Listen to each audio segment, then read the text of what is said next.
Hello, and welcome to another episode of Every Boss in Earthbound Overexplained, where I overanalyze every single boss in Earthbound from Starman Junior all the way to Giygas. So in this episode, we'll be talking about the Boogey tent, which is the first boss you fight with Jeff. So looking at his name, his name is obviously a play on the Boogeyman, which is a fictional monster that takes many forms depending on who's talking about him. Typically, it's a way to scare children. In this case, it's a tent that's set up by the zombies and freed to scare the human citizens who have their own tent, where they're playing to take back Freed. So the battle sprite is just eyes and a mouth, but the background looks like a tent. The battle background does. So yeah, it's one of my favorite uses of the battle backgrounds. My favorite overall is the one for the great antlion in Mother 3. But anyway, I'm getting ahead of myself. So the context is after Jeff saves Ness and Paula, then you hear news from the citizens that the zombies have built a tent south of the humans' tent and don't know what they're planning. So your party goes to investigate, and when you engage with the tent, it suddenly has eyes and a mouth and starts a battle. And let's get into the battle. So, looking at his moves here, he can use PSI Flash, which can cause crying most of the time. Sometimes it can cause strangeness. So that's not that much of a threat if you're using mostly PSI, but if you're bashing, that would be a nuisance. You can use Defense Spray, because I'll explain later that he has an affinity for fluids, so I guess a Defense Spray would make sense. Just raises his defense. But that's not that bad because you'll mostly be using PSI, and as I've said, stat ups do not do much in this game as they do in, say, Mother 3.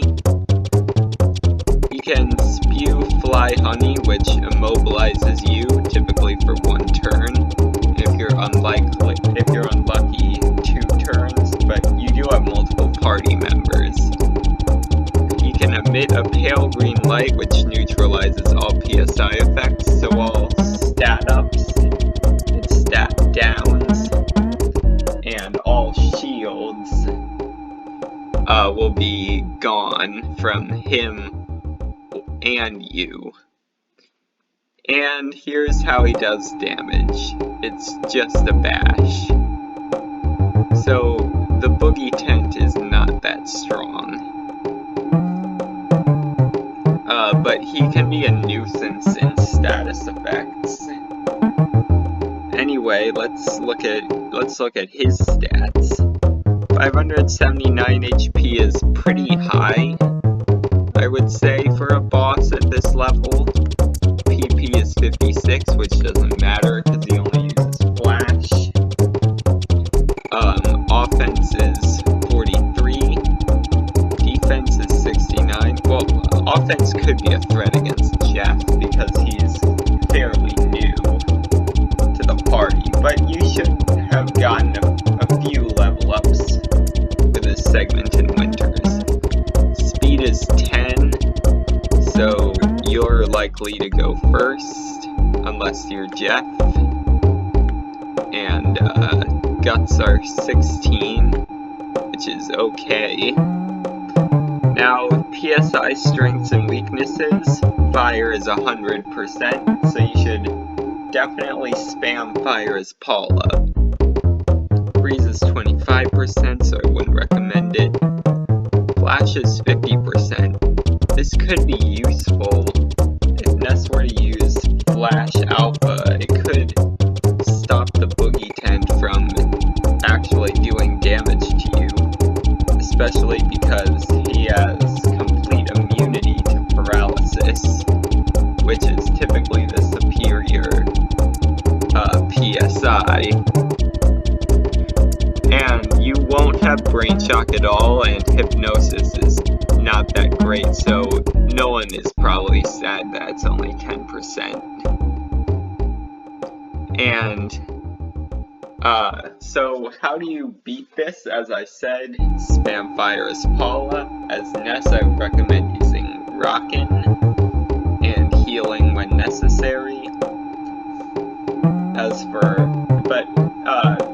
Try not to heal the crying effect that comes from Flash, because that'll just go away once you're done with the battle. Now, Jeff is interesting. So you could spam attacks as Jeff, or you could use bottle rockets, which you can buy from the arms dealer in Threed. Jeff does come with a big bottle rocket, but I wouldn't recommend using it on this boss at all. The Boogey tent is fairly weak. So just take your time, and the Boogey tent will be gone. So once you defeat the Boogey tent, the tent just disappears, and inside it you would see 2 zombies and a trash can, and the zombies would run away. Inside the trash can you will find the jar of fly honey, which is almost completely necessary for the Master Belch fight, which I'll get to in 2 episodes. And what you do after the Boogey tent is kind of confusing, but you just have to go up a random road you just have to pass the Threed tent, the human Threed tent, and then you'll get a call from Apple Kid, which will progress the story. One more thing to note about the Boogey tent is that its sprite returns in the form of the squatter demon, which you see much later in the game. This is an enemy that you will find in where do you find it? The Cave of the Past, which is the final area of the game.